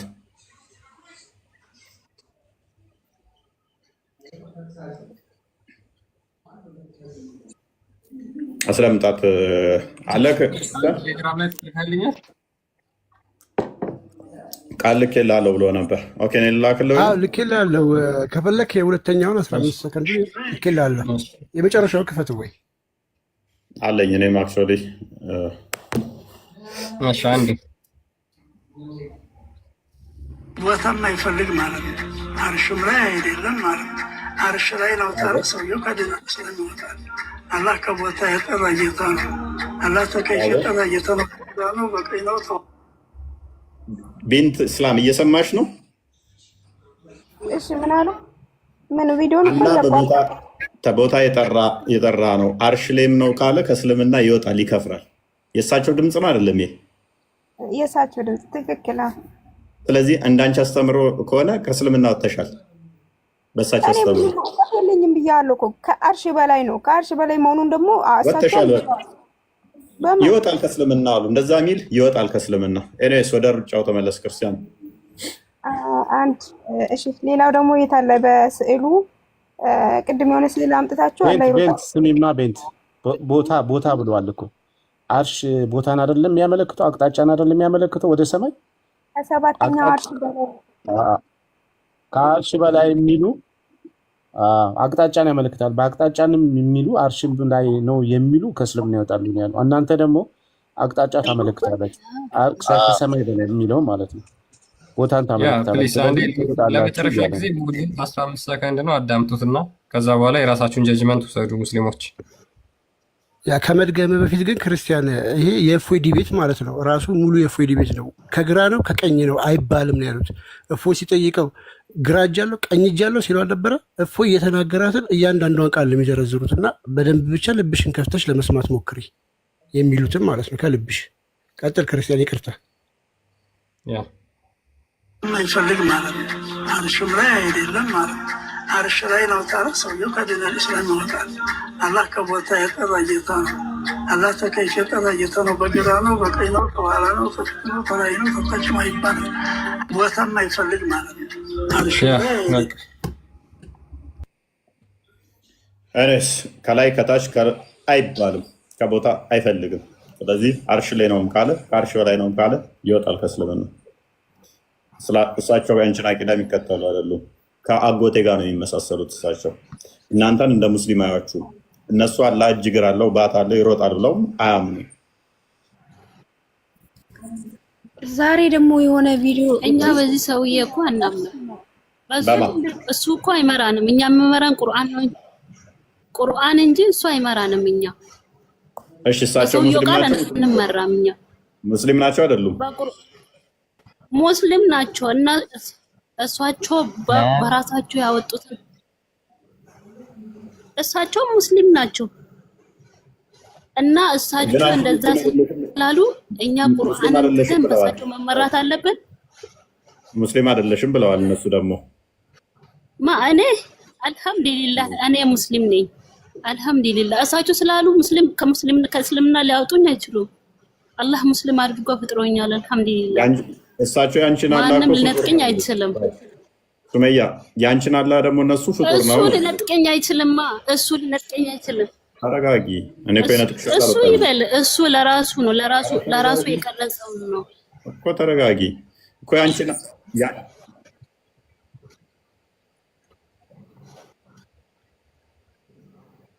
እሱ ራሱ ይከፍራል። ኦኬ። ስለዚህ አጎቴ እንዳለሽ አሁን ካፊር ያለው ሰውዬ ካፉ የወጣው ወይን ወደ ሰውየው ይሄዳል ትክክል ከሆነ ወይንም ደግሞ ከተሳሳተ ወደ ራሱ ይመለሳል አይደለ? እሱ ራሱ አንድ ሙስሊምን ካፍር ብሎ ከጠራ እሱ ራሱ ከእስልምና ይወጣል።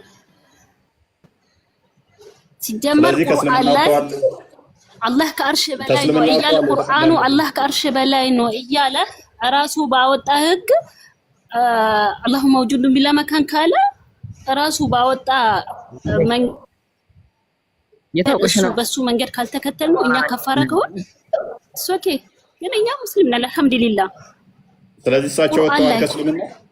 እሳቸው ከእስልምና እናንተ ተከምታል ኢየሱስ እሳቸው ሲጀመር እሳቸው ወጡ አልወጡ እኮ ሄዷል።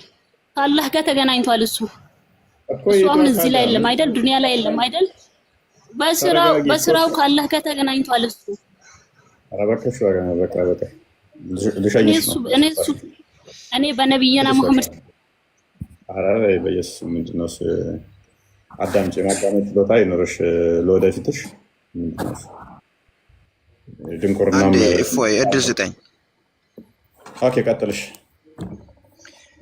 እኔ የሚለው ቅድም ጀምሬ እያዳመጥኩኝ ነበረ፣ ግን ብቻ ብዙ ላነሳበት የቻልኩት ነገር ብዙም የለም። ለምን አሁን አጎቴም የሚለው ሴቶቹ አልተግባቡም። ማለትም በእስልምና ውስጥ ሆኖ እኮ ብዙ አይነት ክፍፍል አለ። ይህን ደግሞ ደኢፍ ሐዲስ አለ፣ እንደዛውም ደግሞ ሰሂህ ሐዲስ አለ። አሁን ሙፍቲያችን ያሉት ምናልባት የሚከተለው ሰው አለ፣ ማይከተለው ሰው አለ። እነሱን ተከትለን ስህተታችን በእነሱ እናርማለን አይደለም፣ በሙፍቲ ማለት ነው። ስለዚህ እነሱ ስላሉ እስልምና ላይ እንወጣለን ማለት አይደለም። ለምሳሌ ቁርአን ይከተላሉ። ቁርአንን ወዴት ወስደው ነው እንደዛ የሚሉት? አንድ አሁን ደግሞ እኔ አንተን እንትን ሌላ የሚፈልገው ነገር አሁን በዚህ አይደለም። ይሄ ከታችም ያሉ ከላይ በውስጡ በአጠቃላይ ያሉት ላያውቁ ይችላሉ። ምናልባት እውቀቱ ላይኖራቸው ይችላል፣ ለእኔም ጭምር ማለት ነው። ስለዚህ እንደዚህ ልዩነት ካለ ልዩነቱ አንተ እንደዚህ ተተረዳኸው። አሁን እኛ በደንብ ከገለጽ ነው በኋላ ነው በደንብ አሁን እየጮኸ ያለው ሰው። ለምንድን ነው ልዩነቱን ማያስተምሯችሁ? ካለ ልዩነቱን ለምን አያስተምሯችሁ? ልዩነቱን እኮ በየሃይማኖቱ ወይም ደግሞ በየሀዲሱ ሁሉም ተከትሎ ነው የሚሄደው። አሁን እስልምና ብዙ ቦታ ይከፋፈላል። ይህም ደግሞ እስልምና ይከፋፈላል ሰዎቹ ነው የሚከፋፈሉት። አንዷ መንገድ ሲቀራ ተብሏል። መጀመሪያም ከ73ቱ አንዷ ሲቀራ 72ቱ የጀሃነም ነው የሚባለው። ከዚህ ውስጥ ደግሞ አሁን አላህ ብላ መካንን ቢባል ቁርአንን አልተከተሉም ማለት ነው። በቁርአን በግልጽ ተቀምጧል። እኛ የምንከተለው ቁርአንን ነው። ሱረቱ ጣሃ ላይ አርራህማን አለል አርሽ እስተዋ ይላል። እሺ ይሄን ቁርአን ወዴት እንወስደዋለን ነው? ምናልባት ይሄ ጥያቄ ከታች ላለው ወንድሜ ነው። ለዚህ ምላሻውን ከሱ ልጠብቅ ሳይሆን እናንተ አሁን ምንድን ነው የምታመልኩት ነው? መጀመሪያ እኔ ሊጠይቃቸው የሚፈልገው ነገር እሱ ነው። እፎይ አንተን ነው እንትን አምልኮታችሁ ምንድን ነው? ያኔ አምላክ ነው ብላችሁ የምታስቡት ነገር ምንድን ነው ነው? የአምላክ ብለን የምናምነው እኛ ሁሉን የፈጠረ ሁሉን ያስገኘ አንድ እግዚአብሔር አለ። እሱም ሰማይና ምድርን የፈጠረ ሁሉን ካለመኖር ወደ መኖር ያመጣ አንድ ኃይል አለ። ያም ያዌ ወይንም ደግሞ አላህን ሆነ መሐመድን የፈጠረው እግዚአብሔር ነው። እግዚአብሔር ነው። ስለዚህ እኮ ስሙን ቀየራችሁት እንጂ ያው አላህ የሚባለው ራሱን ነው ማለት ነው አይደለም። የእናንተ አላህ ስሙ ላይ ሳንሆን እናጥገኛው የእናንተ አላህ የምትሉት አካል ኢብን ፈጣሪ ሳይሆን ፍጡር ነው ብለን ነው የምናምነው። ኢየሱስ ምናችሁ ነው ለእናንተ? በስጋ የተገለጠ አምላክ። ስንት አምላክ ነው? ያ እግዚአብሔር አምላክ አልከኝ፣ ይሄ አምላክ አልከኝ። እሺ ስንት አምላክ ይኖራቸዋል ማለት ነው? ስንት ስትል ስለምንድን ነው እየጠየቀኝ ያለው? እኮ አምላካችሁን ጠየቅኩኝ። አምላክ እግዚአብሔር ነው አላችሁኝ። ኢየሱስም በዛው ልክ አምላካችን ነው አላችሁኝ። እሺ ስንት አምላክ ነው የምታመልኩት ነው? ስለ አካል ነው እየጠየቀኝ ያለው? ስለ ባህሪ ነው? ስለ መለኮት ነው እየጠየቀኝ ያለው? ስለ አካል? እሺ እናንተ መለኮታዊ ነው ወይስ አካላዊ ነው የምታመልኩት? ምን ማለት ነው መለኮታዊ እና አካላዊ?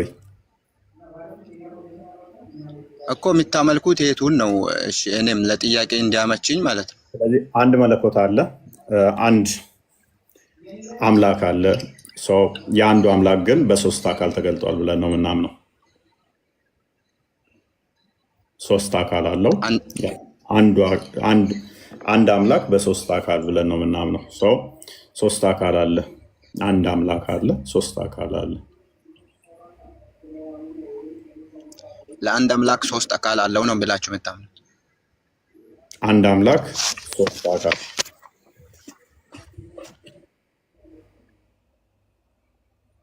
በአካል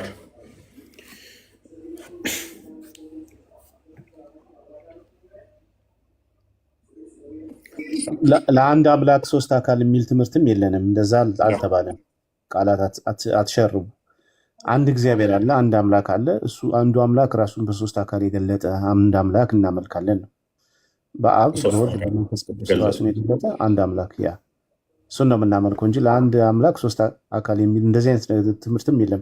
ተርሞቹ ሲነገሩ እያንዳንዳቸው ባስቀመጥነው ልክ ነው ማስቀመጥ ያለብን። እናንተ ጋር ለምሳሌ አላህ አለ፣ ቁርአን አለ፣ እንደገና ደግሞ የአላህ ሂጃብ አለ ብላችሁ እንደምትሉ እነዚህ ሁሉም ያልተፈጠሩ ናቸው ነው የምትሉት። ኦኬ ያልተፈጠሩ እንደምትሉ እኛ እግዚአብሔርን ስንገልጽ ስላሴን ስንገልጽ ያው እፎይ በደንብ ከዚህ በፊት ብዙ ጊዜ አስረድቷል። እግዚአብሔር አንድ ነው። አንድ እግዚአብሔር ነው ያለው። አንድ መለኮት ነው። አንድ ባህሪ፣ አንድ ፈጣሪ፣ አንድ እግዚአብሔር አለ። የአንዱ እግዚአብሔር ግን ሶስት አካላት አሉት፣ አብ፣ ወልድ፣ መንፈስ ቅዱስ። ስለዚህ እንደዛ ብለን ነው የምናምነው እንጂ ሶስት አምላክ ብለን አናምንም። ጥያቄ ካላችሁ ሌላ ጊዜ መታችሁ መጠየቅ ትችላላችሁ። አይ ቲንክ ልትወጡ ይመስለኛል። ፋይናላይዝድ እያደረጋችሁ ይመስለኛል። ይፎይ ከዛ በተረፈ ያው እኔ ማጠቃላይ ልስጥና በቃ እናንተ ማጠቃላይ የምንሰጥ ስጥና ውረድ። አፍራና ፈዋድ ጥያቄ አላችሁ? ጥያቄ ካላቸው ጥያቄ ጠይቁ። ፈዋድ ብዙ አልተናገረም። ፈዋድ ማይክን አንሳና ጥያቄ ካለ ጠይቅ።